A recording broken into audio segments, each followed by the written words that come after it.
সুপ্রিয় দর্শক শ্রোতা, কুরবানি কাদের উপর ওয়াজিব এবং কাদের উপর ওয়াজিব নয়, আর যাদের উপর ওয়াজিব কুরবানি হয়েছে তিনারা যদি কুরবানি দিতে না পারেন তাহলে তিনারা কি করবেন, কি কার্য করবেন। এখন আসুন আমরা সর্বপ্রথম জানিয়ে নেই যে যদি কোনো ব্যক্তির উপর কুরবানি যদি ওয়াজিব হয় আর ওই ব্যক্তি যদি কুরবানি না দেয়, পশ কাটিয়ে চলে যায় বা হাত গুটিয়ে বসে রাখে, আল্লাহ রাসূল সাল্লাল্লাহু আলাইহি ওয়াসাল্লাম বলেছেন তার জন্য ইসলামের নিন্দা রয়েছে এবং তার জন্য এমন শাস্তি রয়েছে, ইসলাম বিধান রয়েছে, তাকে ঈদগাহের মাঠে যাইতে নিষেধ করা হয়েছে, সে যেন ঈদগাহের মাঠে না যায়। এবং সে ঈদগাহের মাঠে যাইতে আল্লাহ রাসূল সাল্লাল্লাহু আলাইহি ওয়াসাল্লাম একদিন বললেন যদি কারোর উপর কুরবানি ওয়াজিব হয় তাহলে সে যদি ওয়াজিব পালন না করে, ওই কুরবানি না দেয়, তাহলে সে যেন ঈদগাহের ময়দানে না যায়। কেননা যে এই কুরবানিটা হচ্ছে আমাদের জাতির পিতা ইব্রাহিম আলাইহিস সালাম তিনার সুন্নত একটা এই কুরবানি। একবার আল্লাহ রাসূল সাল্লাল্লাহু আলাইহি ওয়াসাল্লামকে জিজ্ঞাসা করা হলো, ইয়া রাসূলুল্লাহ, সবচাইতে উত্তম ইবাদত এই জিলহজ মাসে কোনটি? রাসূলুল্লাহ সাল্লাল্লাহু আলাইহি ওয়াসাল্লাম বললেন জিলহজ মাসের যে 10ম জিলহজ 10 তারিখ, এই তারিখে আল্লাহর রাস্তায় কুরবানি করে পশু জবাই করা হয়। এই পশুর দম এর চাইতে আর বড় ইবাদত আর কোনো কিছু এই মাসে নেই। এর চাইতে বড় ফজিলত ওই দিনে আর কিছু নয়, 10 জিলহজ। তাই এই 10 জিলহজে আল্লাহ রাসূল সাল্লাম কুরবানি করার জন্য প্রত্যেকটা মুসলমানকে তিনি উৎসাহিত করেছেন। তার মানে যাদের উপর এই কুরবানির সমর্থন রয়েছে, যাদের উপর কুরবানি ওয়াজিব হয়েছে, তাদেরকে অবশ্যই কুরবানি দিতে হবে। তো এখন আমরা জেনে নিই যে কুরবানি কাদের উপর ওয়াজিব। এই কুরবানি বাড়ি ঘর আসবাবপত্র রেখে অতিরিক্ত জমাজমি, অতিরিক্ত অলংকার এগুলো যাদের জমা রয়েছে, সারাটা বছর সে খেয়ে পরে এই জিলহজ মাসের 10 থেকে 12, মোট 10, 11, 12 এই 3 দিন কারো যদি নিসাব পরিমাণ সম্পদের মালিক হয় বা নিসাব পরিমাণ সম্পদ তার কাছে জমা থাকে, তাহলে তারই উপর কুরবানি ওয়াজিব। তো এখন নিসাব পরিমাণ সম্পদটা কি? নিসাব পরিমাণ সম্পদ হচ্ছে যে 7.5 তোলা স্বর্ণ, অথবা রৌপ্য যদি হয় তাহলে 52.5 তোলা বা 52 তোলা রৌপ্যর সমপরিমাণ সম্পদ যদি তার নিকট থাকে বা টাকা যদি তার নিকট থাকে।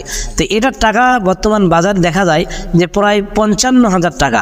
তো এই 55,000 টাকা বর্তমানে কারোর হাতে যদি সারা বছর খেয়ে পরে তার হাতে জমা থাকে, তাহলে ওই ব্যক্তিকে আল্লাহ তাআলার ওয়াস্তে কুরবানি দিতে হবে এবং তার উপর কুরবানি দেওয়াটা আল্লাহ রাসূল সাল্লাল্লাহু আলাইহি ওয়াসাল্লাম ওয়াজিব করেছেন, তাকে কুরবানি দিতে হবে। এই কুরবানিটা সে 5 ভাগে দিতে পারে, গরু অতিরিক্ত হলে 7 ভাগে দিতে পারে, 3 ভাগে দিতে পারে, অথবা নিজের সামর্থ্য অনুযায়ী একা দিতে পারে, অথবা কোনো খাসিও দিতে পারে, ভেড়া এগুলো, অথবা ছাগল, ভেড়া, দম্বা ইত্যাদি সে নিজেও দিতে পারে।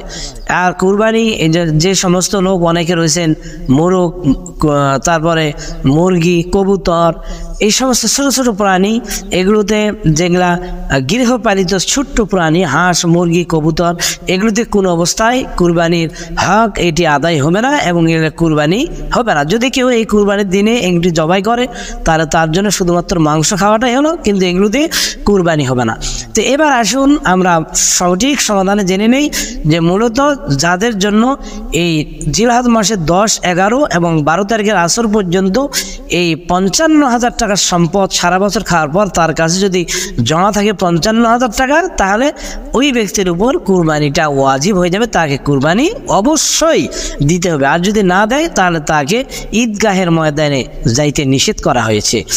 এরপরে আসুন আমরা যে কুরবানি কাদের উপর ওয়াজিব নয়। কুরবানি 1 নম্বরে এসে আমরা জেনে নেই যে যেনারা এই সম্পদের মালিক নয়, নিসাব পরিমাণ সম্পদের এই 55,000 টাকার মালিক যিনারা নয়, এই 10, 11 এবং 12 এই জিলহজ মাসের 3 দিনের মধ্যে যাদের কাছে নয়, তিনারা কুরবানি দিবেন না। তো এই 3 তারিখের মধ্যে যদি কারো এই 55,000 টাকার অতিরিক্ত গরু, ছাগল, ভেড়া ইত্যাদি সম্পদও যদি হয়, এগুলো যদি তার কাছে জমা থাকে, তাহলে অবশ্যই তার উপর কুরবানি ওয়াজিব হয়ে যাবে, তাকে কুরবানি দিতে হবে। কুরবানি তার উপর বর্তাইবে, সে কুরবানির দাতা হিসাবে গ্রহীত হবে, তাকে কুরবানি দিতে হবে।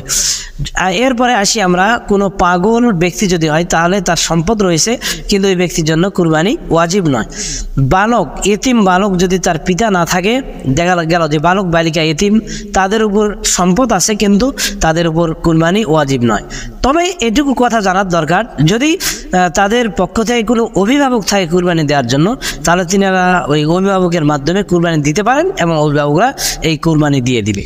এরপরে মুসাফির, যদি কেউ এই জিলহজ মাসের 10, 11, 12 এই 3 দিনের মধ্যে কোনো জায়গার মধ্যে সফরে যান, হজ বাদে যদি 15 দিনের সফরে গিয়েছে, ওইখানে আটকে গিয়েছে, তাহলে ওই ব্যক্তির জন্য কুরবানি ওয়াজিব নয়। 11 তারিখে সে সফর থেকে এসেছে, তাহলে ওই দিন কুরবানি দিবে। 12 তারিখে যদি সফর তারিখে আসে আসরের আগ মুহূর্ত পর্যন্ত, তাহলে তার উপর কুরবানিটা ওয়াজিব হবে। তো সুপ্রিয় দর্শক শ্রোতা, এই ছিল আজকে আমাদের এই কুরবানির সম্পর্কে। তো আল্লাহ পাক আমাদের সবাইকে সঠিক বুঝ এবং হেদায়েত দান করুন। ওয়া আখিরু দাওয়ানা আলহামদুলিল্লাহি রাব্বিল আলামিন। আসসালামু আলাইকুম ওয়া রাহমাতুল্লাহি ওয়া বারাকাতুহু।